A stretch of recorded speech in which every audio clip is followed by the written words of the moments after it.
segment is brought to you by Invisible Fence brand of Hampton Roads. Complete solutions for every pet.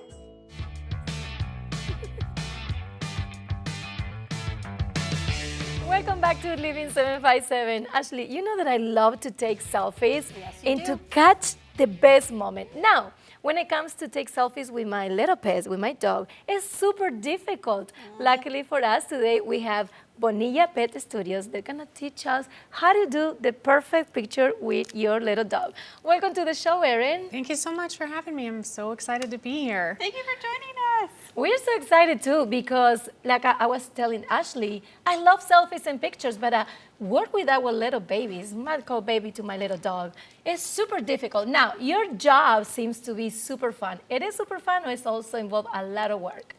Absolutely. And I mean, pets, they don't necessarily just follow instructions, right? And it can also be really stressful just to even take them out with you anywhere that you want to go, let alone a portrait studio. You know, to go get portraits done is already stressful, and then you're going to add your pets to it, and that can be even more stressful. So, you know, to have a studio that specializes in working with pets, it takes that stress away and it makes it easy and fun for you, the client. It is a ton of fun, you know, because most of the time we are on the floor with the pets at their level to get amazing portraits of them. And then, you know, we make a noise, we get the shot, and then they can break and let go, and they just run across the room and jump all over our laps. And I think it's the best job in the world. I can see those moments. I think I can see those moments, It's like so if I much take my fun. little, our Kevin, imagine you, Kevin, they were running around and then just boom, maybe you can capture that moment. I feel like Kevin would sit still. Ziggy would be running amok. Now, I joke a lot with our producer that, you know, getting all three of us to behave at the same time must be like bathing a herd of cats. What is the process like to get photos of the pets? Is it somewhat like that? Oh, it's absolutely like that, only probably twice as hard, right? Because at least you understand English for the most part. Most of the time, maybe, I don't know. But for animals, you know, it's practice and it's timing and it's anticipation and a lot of crazy noises. We have, you know, squeaky toys. We bark like a dog. We'll knock on the wall behind you. That always makes a dog look. Oh, yeah. And, you know, so we have all kinds of tricks. And then for our most difficult cases, we have animal handlers who are there to assist us. So those are people who have experience working with pets. They could be from the veterinary field or prior grooming experience. So they are professionals at reading your dog's body language.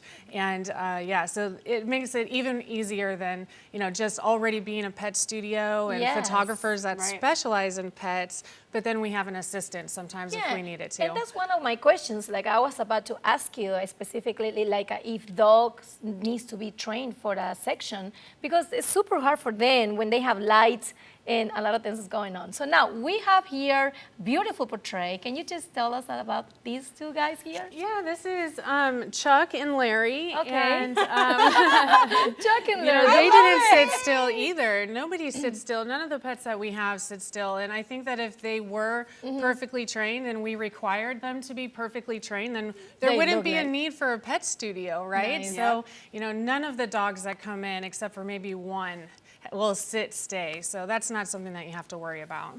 Good. So now you just photograph dogs and cats, or like what was the more exotic pet that you portray? What do you think it would be? Guess. Snake.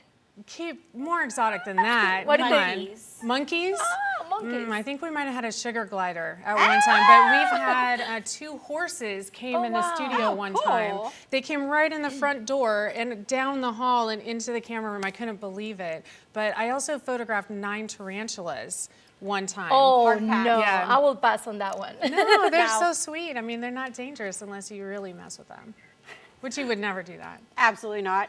Moving on to your Tales of Virginia Pet Portrait Project. Can you please tell us about that? This is really exciting. We're going to be creating volumes of coffee table style books. So this is going to be a hardcover, glossy book. It's beautiful. It'll have up to 200 pages in it. And we're going to have different themes. So each book will have its own theme. We're going to have a book just for pugs. We're going to have a book with dogs and little boats with Hawaiian shirts. Oh. And the whole concept is to raise money for the Heritage Humane Society. We're hoping to raise tens of thousands of dollars for them.